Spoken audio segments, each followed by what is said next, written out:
오직 하나님은 미쁘사 너희가 감당치 못할 시험당함을 허락하지 아니하시고 시험당할 즈음에 또한 피할 길을 내사 너희로 능히 감당하게 하시느니라.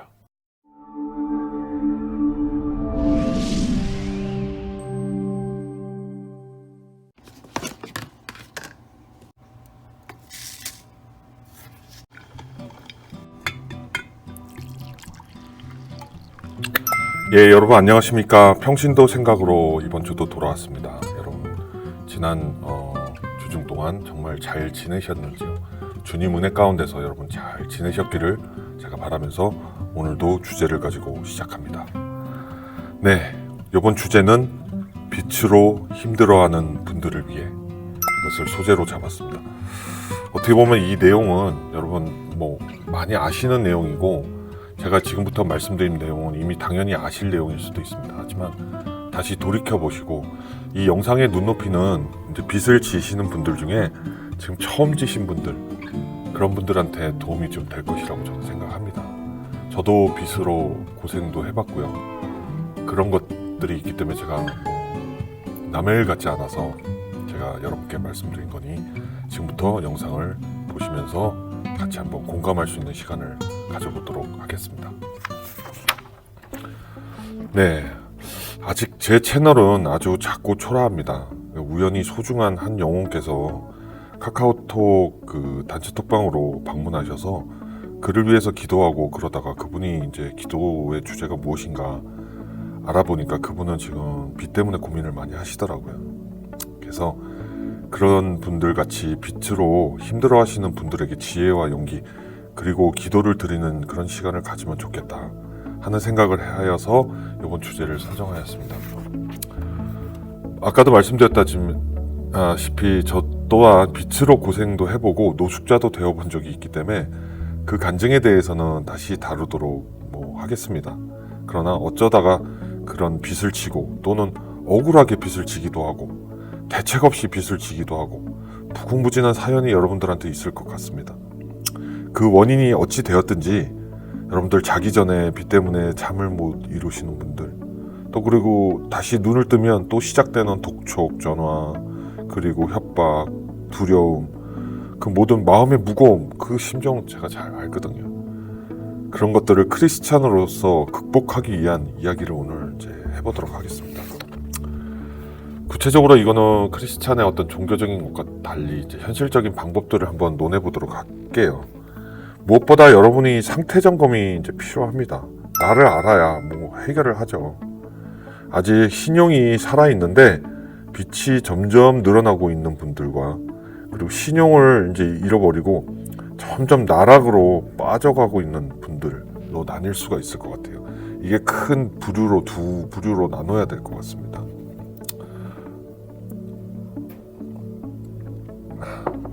먼저 이제 첫 번째, 즉 신용은 살아있는데 빛이 이제 늘어나시는 분들, 대부분이 이런 분들이 많으실 거라고 더 보이는데요. 이에 해당하시는 분들은 빨리 다음 행동으로 헤쳐나가십시오. 대부분은 카드빚으로 많이 시작하시죠. 왜냐면 카드처럼 빚 얻기가 쉬운 게 없으니까요. 그냥 ATM 그 기기 가서 그냥 돈 뽑으면 되고 그냥 가서 긁으면 되니까. 그러면서 점점 빚이 이제 생깁니다. 그리고 이제 그 돌려막기 등이 이제 힘들어집니다. 카드 하나 가지고 문제 생기면 이제 하나 더 만들죠. 요걸 결제하기 위해서 여기서 서비스 받아서 이쪽을 결제하고 막 늘어나죠. 이렇게 돌고 돌아요. 그렇게 되다 보면 이제 카드 만드는 것도 한도가 있고 이제 마이너스 대출을 은행에서 얻습니다. 직장이 있으신 분들은 많이 급여 통장을 해주죠. 그 카드사에서 제한하는 신용대출 등으로 어찌어찌 이제 불부터 끄는 거죠. 마이너스 대출 받아서 여러분들 마이너스가 있는 상태에서 급여 받아보셨나요? 진짜 멘탈 떨어져요. 내가 열심히 한 달 동안 일했는데 아직도 마이너스예요. 근데 여러분 그렇게 되기까지 여러분들이 원인 제공한 거는 아셔야 돼요. 여러분들이 만드신 거니까요. 그렇게 해서 어쨌든 이제 막 해보려고 애씁니다. 그 마이너스 대출이나 카드사에서 제한한 신용대출들이 여러분한테 도움이 됩니다. 그것이 하나의 대환의 방법이 되니까. 어찌됐든 간에 가장 중요한 건 이자예요, 여러분. 은행도 먹고 살아야 되고 카드사도 먹고 살아야 되잖아요. 그러니까 이자를 징수하죠. 여러분이 빨리 그것을 해결하지 못하면 더욱 이자가 높은 곳을 찾게 되세요. 그러니 제2, 제3 금융권으로 가시기 전에 빠른 판단이 중요합니다. 여러분, 카드사는 착각하지 마세요. 카드사는 제1금융권이 아닙니다. 제2금융권이에요. 이미 여러분이 카드를 쓰는 순간 제2금융권 금융을 쓰시는 거예요. 근데 카드 쓰는 거를 여러분들 쉽게 생각하세요. 가급적이면 한국말로 뭐였죠? 여기선 데빗이라고 하는데 체크카드. 체크카드, 즉 자기 돈 있는 내에서 쓰시는 게 가장 중요합니다. 신용은 살아있을 때 카드 빚의 경우는 다량의 현금 서비스를 받은 것을 한 곳으로 모아 대환대출을 해주는 방법이 있습니다. 여러분, 아까도 카드사에서 해주는 목돈나 또 여러분 직장이 있으면 이제 마이너스 통장 이런 게 다 대환대출의 어떤 방법으로 쓰이는 거니까 최대한으로 카드 빚은 더 이상 지지 마시고 현금 서비스 절대 쓰지 마시고 대환대출로 몰아서 그것을 갚아 나가셔야 되는 거예요. 여러분의 신용을 가장 많이 손상시키는 것은 현금 서비스입니다. 이율도 높습니다. 연체이자도 엄청나요. 그리고 여러분 신용도를 가장 많이 떨어뜨려요. 보통은 그 기분으로 이제 지른 소비 같은 거 감당 못해. 어떻게 되겠지 하고 감당 못해 그 빚을 매월 못 갚으니 현금 서비스로 그 결제를 방어하다 보니 또 그게 모자르면 카드 하나 더 만들고 그거 바로 카드 만들자마자 현금 서비스부터 받죠. 왜냐면 여기 막 메꿔야 되니까. 방어하다 보면 생기는 일입니다. 여러분 반드시 대환대출을 찾으십시오. 목돈을 통해서 카드 현금 서비스를 없애는 것부터 먼저 시작해야 됩니다. 다 아시는 내용이지만 이 영상을 처음 보고 빚을 처음 지게 되신 분들한테는 도움이 되시는 얘기예요. 현금 서비스가 제로가 되면 여러분의 신용에는 문제가 없을 것입니다. 현금 서비스가 만약에 여러분에게 문제가 되면 그것이 바로 여러분들의 신용을 가장 많이 다치게 합니다. 그 대환대출로도 안 되시는 분들은 할 수 없으시면 제2, 제3 금융권의 신용대출을 최대한 활용해서 그 목돈으로 카드사의 빚을 없애야 됩니다. 어쩔 수 없이 이제 가야 돼요. 가서 받아서 없애야 돼요. 일단 현금 서비스부터 없애야 돼요. 매달 돌아오는 빚을 갚는 게 막 카드 빚 갚는 거랑 한 곳에 몰아서 왕창에서 카드 빚은 일단 제로 만든 다음에 그 돈만 장기 할부로 갚는 거랑은 차원이 다른 얘기예요. 그래야 여러분들이 돈을 갚을 수 있는 시간을 버는 거예요. 시간. 그래야 신용을 지킵니다. 일단 카드 빚이 없어지면 신용이 좋아져요. 다른 대출이 있더라도. 결론적으로 주식 투자는 주식을 한 바구니에 담지 말라고 분산 투자를 하라고 하지 않습니까? 그러나 빚은 반대로 해야 됩니다. 한 바구니에 반드시 담아야 돼요. 간단하게 가야지 신용 조회하는 회사들이 볼 땐 이 사람은 의지가 있구나. 갚을 의지가. 막 리스트가 많으면 많을수록 안 좋아요. 인쿼리, 즉 많이 여러분들 신용을 조사하는 내용이 많으면 많을수록 신용도 떨어지거든요. 그리고 카드는 가급적이면 최소 개수로 필요한 목적으로 보유하셔야 합니다. 가장 중요한 거는 한 바구니에 담아서 여러분이 카드 빚을 제로하고 나서 그 카드가 예를 들어 막 4장, 5장까지 생겼다. 어떤 사람은 10장까지도 생길 수 있겠죠. 다 없애십시오. 없앤다는 얘기는 가위로 자른다는 의미가 아니에요. 전화하셔서 해지하겠습니다. 그런 다음에 한 바구니에 담아져 있는 이 대환대출을 장기적으로 갚아 나가시면 여러분 사실 수 있어요. 해결할 수 있어요. 100% 해결합니다. 간단해요, 원리는. 여러분이 근데 이렇게 되신 원인에는 여러분의 수입 능력에 파악이 안 되었기 때문입니다. 즉흥적으로 소비를 하거나 어쩔 수 없이 하거나 억울하게 되거나 뭐 어쨌든 여러 경로가 있죠. 지출보다 수입이 없으면 당연히 발생하는 결과예요. 이거는 뭐 당연한 결과 아닙니까? 경영학적으로도 경제학적으로 당연한 결과잖아요. 퇴근하시고 나서 또 잡이 없으시면 뭐 해당 사항은 없겠지만 퇴근하시고서도 힘드시지만 잠을 줄여서라도 극복하지 않으면 그 악성스러운 빚은 턱 늘어날 겁니다. 어쩔 수 없어요. 여러분 저녁에 배달일, 대리운전 등 여러분이 찾으시면 현재 낮에 하시는 일 이외에 투잡으로 찾으실 수 있는 일들은 많습니다. 고통스럽죠? 힘들죠? 하지만 여러분들이 벌리신 일이니까 그건 어쩔 수 없어요. 여러분들이 스스로 해결해 나가셔야 돼요. 그렇다고 여자분들 같은 경우는 극단적으로 유흥업소에 가시는 것은 정말 영혼을 망가뜨리는 일이니 좀 더 슬기로운 일을 찾으시길 부탁합니다. 여러분, 유흥업소에 간 사람 치고 거기서 돈을 벌어서 빚을 갚았다는 사람 있습니까? 거기서는 그 뭐라고 그러죠? 그거? 마이강이라고 그러나요? 처음에 가면 일단은 돈도 빌려줘요. 그걸로 빚 갚죠. 그 빚이 사채 빚이니까 또 늘어나죠. 계속 그런 식으로 하게 되기도 해요. 여러분이 무엇보다 하고 싶어서 하십니까? 적어도 명품백 사고 싶으시고 진짜 돈 많이 쓰고 싶어서 진짜 유흥업소에 가서 웃음 팔고 술 따르고 그러신 여자분들이 그렇게 많지는 않으실 거예요. 대부분 어려움이 있고 애로점이 있으니까 가신 거죠. 누가 좋아서 거기서 정말 뭐 보지도 않은 그런 분들에게 친한 척 하면서 그분들을 접대하겠어요. 그거 아니거든요. 그 여기서 갈등이 있어요. 어느 세월에 그거 다 갚는다고 빨리 갚는 방법은 여자는 유흥주점 가가지고 어떻게든 돈 빨리 버는 방법이고 남자는 모르겠어요. 남자는 이게 갈등이 있죠. 어느 세월에. 그런데 여러분 자본의 논리와 돈의 논리를 생각하면 여러분들이 빚을 지게 되는 건 한순간이지만 그것을 회복하시는 데는 100배 정도의 시간이 걸린다고 보시면 돼요. 가장 중요한 건 빚을 안 지는 거겠지만 지금 이미 지신 상태에서는 어쩔 수 없죠. 그러면 빨리 이렇게 떨어지기 전에 나오셔야 돼요.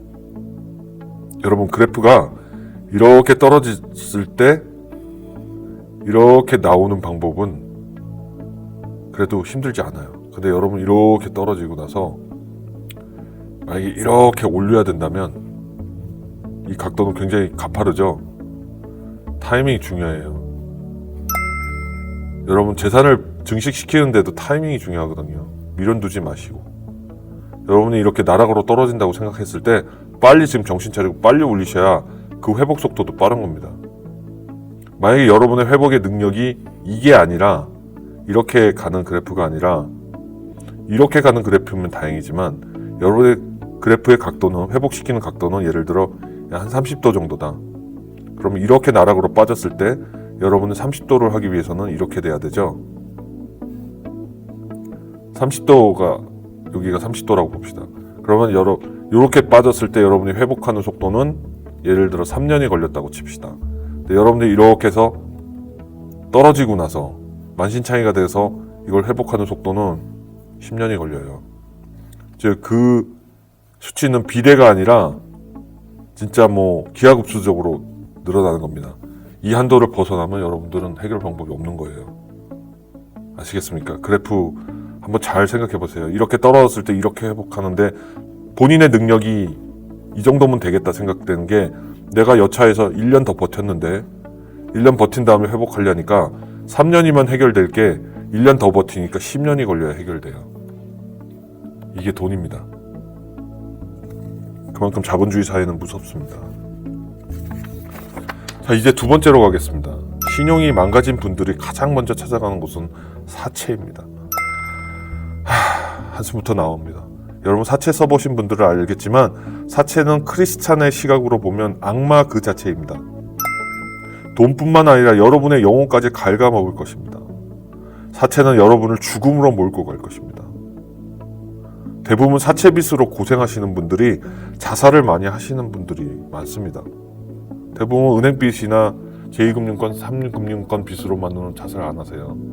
더 이상 방법이 없고 사채빚까지 져가지고 내가 이렇게 사느니 죽는 게 낫겠다 생각하는 사람들은 100% 사채빚이 있어요. 자살하시는 그런 이유들이 그분들이 가지신 정신 때문이 아니에요. 어떤 정신적인 이성적인 판단 때문에 그런 게 아니에요. 영이 팔렸고요. 사탄에 영이 죽어갖고 있기 때문입니다. 여담 한마디 드릴게요. 저도 사채 시장의 문을 두드린 적이 있었어요. 너무 힘들어서 갔습니다. 이미 크리스찬으로 생각하면 그 사무실 들어가는 복도부터 사무실 들어갔을 때 그 분위기, 그 싸한 분위기, 그게 다 사탄의 영이 지배하는 곳이에요. 사채업자들에게 죄송합니다. 그러나 여러분들은 영혼까지 정말 털리는 일을 하고 계신 거라고 저는 생각해요. 죄송합니다. 그러니 사채업자들이 계시면 법적 이자를 준수하시고 좀 이성적으로 판단해서 사업하십시오. 추천드립니다. 안 하시겠지만.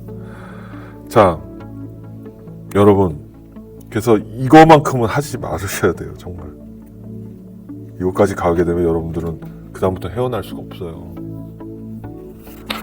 사채는 사회의 악이기도 합니다. 어떤 면에서는. 하지만 크리스천의 적입니다. 사탄은 이미 지배당해 영혼을 포기하는 것입니다. 사채를 안 쓰고도 여러분이 살아날 방법이 물론 있습니다. 당연히 아시는 것이지만 이미 많이 알아보신 분들도, 이 영상을 보시는 분들 중에 있을 거예요. 첫 번째는 신용회복제도입니다. 그 안에는 여러 가지 신용회복제도들이 있습니다. 뭐 햇살런 이런 것도 있는 것 같아요. 지금 보니까. 저는 한국 상황은 잘 모르니까. 여러분이 신용회복, 즉 워크아웃을 신청하면 일단 독촉 전화가 끝납니다. 그것만 해도 여러분 숨을 튈 수가 있어요. 그리고 신용에 대한 재교육을 다시 받고 상환 계획을 세우고 해결해 나갑니다. 장기적으로 가죠. 그러면 구직에도 문제가 없어요. 여러분 통장도 만들 수 있고, 다만 카드만 못 만들죠. 여러분 신용회복까지 하는데 카드 만들고 싶습니까? 진절이 납니다. 정신 차리셔야 돼요. 적어도 여러분들이 사채를 쓰고 나서 영혼을 사탄에까지 파는 일 같은 극단적인 결과는 없습니다. 이걸 해결하시면. 불안해서 해방되시고 다시 꿈을 가지고 나가실 수 있습니다. 다. 여러분이 이렇게 해서 가서 이렇게 해결하는데 3년 걸렸어요. 이렇게가 1년 더 버텼는데 10년 걸리는. 그게 사채는 그마저도 허용 안 해요. 그냥 끝나는 거예요. 여기서 뭐 갈 수도 없어요. 신용회복이라는 게 영어로 워크아웃이잖아요. 워크아웃이 뭡니까? 피트니스 클럽에 가가지고 운동하는 거예요. 영어로. 운동을 왜 합니까? 건강을 찾기 위해 운동하죠. 두 번째, 몸을 만들고 싶은 사람은 몸짱이 되기 위해서 운동하죠. 정신도 건강해져요. 워크아웃을 하면. 결국은 워크아웃을 한다는 얘기는 여러분들이 노력하신다는 의미예요. 회복하기 위해서. 다시 찾는 거잖아요. 건강 찾듯이. 여러분 신용을 찾고 다시 인생을 도전해 볼 수 있는 기회를 찾는 거잖아요. 불안해서 해방되고 다시 꿈을 가지고 해결해 나갈 수 있습니다. 물론 신용은 없어요. 아직은. 없지만 여러분이 어떻게 열심히 일하는 것에 따라 다시 기회가 생길 겁니다. 말 그대로 신용 회복 아닙니까? 여러분 하실 수 있어요. 적어도 통장 거래는 하실 수 있어요. 아까 말씀드린 대로. 그리고 자신을 돌아볼 기회를 가질 좋은 시간이 될 겁니다. 내가 어떻게 인생을 이렇게 살았나 후회하고 돌아볼 수 있는 기회, 그리고 꿈과 희망을 다시 가질 수 있어요. 정신 차릴 수 있는 시간을 버시는 거예요. 여러분 인생이 길거든요. 아주 회복할 수 있는 기회는 많이 있어요. 그러니까 우유부단하게 결단 못 하시지 말고 과감하게 결단하세요. 결정하시고 나면 마음이 편해집니다. 근데 그마저도 안 되신 분들이 있어요. 법적 파산 신청이 이제 남았어요. 물론 100% 다 받아들이지는 않습니다. 재판을 해서. 항소까지 할 수는 있죠. 그러나 법정 파산 신청도 굉장히 고민이 많죠. 이거는 더욱 제약이 많은 거거든요. 나 이제 못하겠어. 나는 법적으로 나는 경제적 활동을 할 수 있는 사람이 아니다라는 거거든요. 그러나 그런 분들한테는 가장 현실적인 방법입니다. 대부분 파산 신청을 하시는 분들은 규모가 나의 능력으로 감당이 안 될 때입니다. 사업을 하신 분들이 많죠. 그것으로 인하여 붙어 다니는 직업의 제약들 많아요. 신원조회 문제도 나옵니다. 여러분들의 신원조회상 이 꼬리가 붙어요. 10년 정도 따라갑니다. 면책이 되고 나서 복권이 자동 복권이 있고 그 다음에 여러분들 신청해서 복권되는 게 있는데 그게 그 정도 이제 시간이 된다고 보시면 돼요. 그래도 여러분 마음이 편해야 그 다음에 제기를 하죠. 그쵸? 그러나 아까도 얘기했지만 이걸 갈지언정 사채는 쓰지 마시라는 얘기입니다. 직업의 제약 얼마나 많겠어요. 여러분 일을 하려면 자존심을 버리면 할 수 있는 일은 엄청 많습니다. 특히 젊으면요. 뭐든 다 하실 수 있어요. 물론 속상하죠. 근데 10년 뒤에 여러분이 다시 진짜 복권이 돼서 제대로 된 일을 찾는 게 좋겠습니까? 어떻게 지금 막 아무 대책 없이 미래 없이 버티는 게 좋겠습니까? 잘 생각해 보세요. 그것을 슬기롭게 극복하면 면책 후 복권이란 게 있어서 여러분 살아남으실 수 있어요. 결론적으로 신용회복제도나 파산 신청을 망설이다 사채 쓰는 일은 크리스천에게는 정말 악으로 가는 지름길이니 절대 하시면 안 되는 일입니다. 다시 말씀드리지만 여러분의 인생은 어떤 면에서 깁니다. 10년 정도의 고통을 이기시면 다시 도전할 기회가 있어요. KFC를 만든 여러분 하얀 머리 가지신 수염난 할아버지 아시죠? 네, 이름을 까먹었네요. 그분도 65세 때가 도전했어요. 사업을. 진짜 길거리에서 자면서. 그런 분들은 수두룩합니다. 세상에. 파산하고 나서 다시 재기하신 분들, 신용회복으로 다시 재기하신 분들 많아요. 왜 국가가 그런 제도를 만들겠습니까? 여러분을 도와주기 위해서 있는 제도들입니다. 그런데 여러분, 오늘의 결론이 하나 있어요. 이건 현실적인 방법들을 제가 기술한 거고, 여기는 간증TV 아니겠습니까? 주님의 말씀을 묵상하면서 마무리를 지어가겠습니다. 크리스천으로서 이런 시련과 고통 중에도 여러분의 중심에 주님이 함께 하셔야 하는 것입니다. 아멘. 만일 세상의 고통 때문에 주님을 멀리 하신다면 그것도 여러분을 더욱 힘들게 하실 거예요. 주님을 떠나지 마세요. 어렵고 힘들고 빚 때문에 고생하더라도 주님만큼은 붙잡고 가시기 바랍니다. 떠나지 마세요. 11조 안 내셔도 돼요. 주님 다 아세요. 헌금 내시지 않아도 돼요. 주님 다 아세요. 과부의 2랩돈을 생각하십시오. 내일 당장 굶어 죽은데 주님께 내어드린 거는 있잖아요. 근데 주님은 그걸 보고 뭐라고 그랬습니까? 주님이 그거를 잘 생각하세요. 그게 없는데도 2랩돈을 줬으니까 이 자는 정말 대단한 자다라고 생각하신 게 아니에요. 그 마음만을 보신 거예요. 마음. 2랩돈은 중요한 게 아닙니다. 마음을 보신 거예요. 여러분들 교회에 가서 기도하시고 헌금 못 내는 그 미안한 마음, 나중에는 저가 헌금하겠습니다. 주님, 그러나 저를 살려주십시오. 이런 마음, 이 마음을 보시기 때문에 여러분 주님을 놓지 않으셔야 되는 거예요. 더욱 기도로 정진하고 말씀으로 정진하고 주님을 묵상하는 삶을 더욱 힘쓰셔야 합니다. 주님을 떠나시면 여러분 사탄은 계속 여러분을 유혹해요. 포기해라, 포기해. 뭐 안 돼, 어느 세월에. 그거 다 여러분 마음속에서 조종하는 악의 영이 있기 때문에 그런 겁니다. 고린도 전서 10장 13절에 이런 말씀이 있습니다. 주님의 말씀입니다.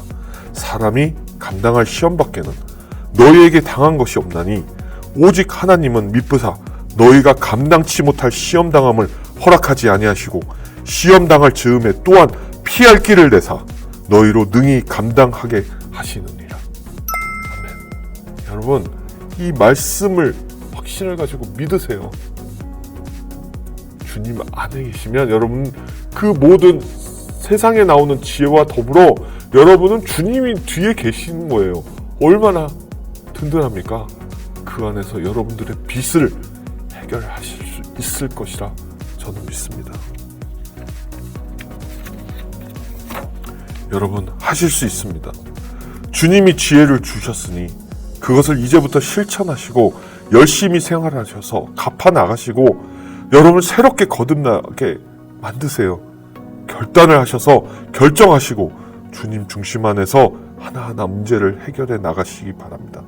주님은 결코 여러분을 포기하지 않으시며 감당할 시험 밖에는 주지 않으십니다. 여러분을 사랑하시기 때문입니다. 힘을 내십시오. 이 간증TV가 여러분에게 있는 목적이 이런 것입니다. 고민 있으시면 다 알려주세요. 제가 여러분들을 영적으로나마 도와드리겠습니다. 이 영상을 보시는 분들, 모든 분들이 기도로서 여러분을 도울 것입니다. 하실 수 있습니다. 그 인내의 끝은 여러분의 승리입니다. 주님을 안에 있는 자들, 크리스천은 승리할 수밖에 없습니다. 반드시 승리하세요. 그리고 회개하십시오. 내가 왜 그랬나를 돌아보시고 혹시 그 빚 중에 다른 이들에 대해서 고통을 드린 게 있다면 그분들을 위해서 기도하시고 용서를 구하십시오. 여러분들 자존심을 내려놓으시고 그분들을 위해 기도하세요. 나 때문에 고통받은 사람들을 위해 기도하시오. 하십시오. 그게 친구거나 지인이거나 가족들이거나 그분들한테 미안한 마음을 가지고 기도하시고 그분들에게 용서를 구하셔야 됩니다. 매일 이름 모를 빚으로 고생하시는 모든 분들을 위해 저는 계속 쉬지 않고 기도하겠습니다. 오직 주님만을 바라보시고 이제부터 여러분 시작하십시오. 감사합니다. 잠깐 기도하겠습니다. 여러분, 오늘은 크리스찬의 빚에 대해서 주제를 내려놓고 이렇게 영상으로 주님께 기도드립니다. 아버지, 그들이 어디에 있든지 그들의 고통을 아시고 그들의 마음을 위로하시고 그들이 주님 안에서 삶을 살아가시고 다시 회생되기를 정말 원합니다. 그들이 나쁜 생각 먹고 악의 사탄으로서 시험당하여서 도저히 빠져나올 수 없는 그런 감당하지 못할 시험을 정말 당하지 않도록 하여주시고 오직 주님 안에 있어서 감당할 수 있는 시험 속에서 피할 길을 열어주시기를 주님의 그 말씀하신 말씀처럼 피할 길을 열어주시길 지혜와 강구로서 해결해 나가기를 주님 절실하게 원합니다. 이 영상을 보는 모든 분들이 합심하여 그 고민에 빠진 잠들지 못하고 정말 낮에도 생각으로 두려워 떨고 그런 분들이 있다면 그분들에게 용기를 줄 수 있는 기도를 모아주시기를 정말 부탁드립니다. 주님께서 저희에게 함께 하시고 정말 그들이 문제를 해결하고 주님을 정말 다시 찾고 정말 감동의 눈물을 다시 흘릴 수 있는 그날까지 저희는 기도하고 또 기도하겠습니다. 그것이 저희가 그런 고통받는 이들에게 줄 수 있는 사랑이라고 생각합니다. 주여 주관하여 주시옵소서. 이 모든 말씀 존귀하신 예수 그리스도 이름으로 기도드렸습니다. 아멘. 여러분, 할 수 있습니다. 그리고 용기를 내십시오. 그리고 카카오톡 단톡방이라든가 여러분 메일이라든가 댓글로써 힘을 드릴 수 있으니 여러분 언제든지 찾아주시고 두드려 주십시오. 여러분 오늘도 주님 앞에서 승리하시기를 바랍니다. 감사합니다.